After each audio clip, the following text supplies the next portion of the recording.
কোটা সংস্কারের জন্য আমি সবসময় আপনাদের সাথে ছিলাম।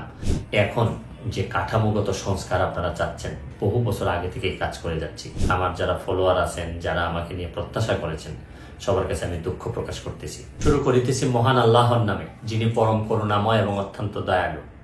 আপনারা যারা আমার ফ্যান ফলোয়ার আছেন, বিভিন্ন সময় বিভিন্নভাবে আমার উপর কষ্ট পেয়েছেন, তাদের উদ্দেশ্যে একজন সাবেক এমপি হিসাবে আমি দুটি কথা বলতে চাই।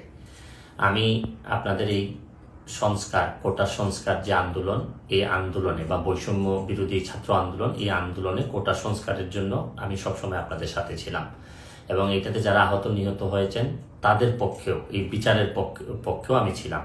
কিন্তু আমার ব্যর্থতা হচ্ছে কি, আমি আপনাদেরকে বুঝাইতে পারি নাই। এটার জন্য আমি সম্পূর্ণ ব্যর্থ হয়েছি এবং আমি এই ব্যর্থ হওয়ার জন্য আমার যারা ফলোয়ার আছেন, যারা আমাকে নিয়ে প্রত্যাশা করেছেন, সবার কাছে আমি দুঃখ প্রকাশ করতেছি। আমি আপনাদেরকে আরেকটি কথা বলতে চাই। এখন যে কাঠামোগত সংস্কার আপনারা চাচ্ছেন, দেখেন এই সংস্কারের জন্য আমি বহু বছর আগে থেকেই কাজ করে যাচ্ছি। আপনারা দেখেন এই দুর্নীতির বিরুদ্ধে যুদ্ধ গত 15 বছরে আপনারা যে 2-3 জন মানুষ দুর্নীতির বিরুদ্ধে সোচ্চার ছিলেন, এর মধ্যে হয়তো আমাকে একজন আপনারা পাবেন। আপনারা জানেন যে আমি এস আলমের বিরুদ্ধে নিজে বাদী হয়ে মামলা করছি টাকা পাচারের জন্য। আপনারা জানেন যে আওয়ামী লীগের বর্তমান কমিটির যিনি প্রচার সম্পাদক আব্দুস সুবহান গোলাপ, তার আমেরিকাতে 9 বাড়ি থাকা নিয়ে আমি নিজে বাদী হয়ে মামলা করছি। আমি পুলিশের সাবেক আইজিপি বেনজিরের বিরুদ্ধে নিজে বাদী হয়ে দুদকে মামলা করছি।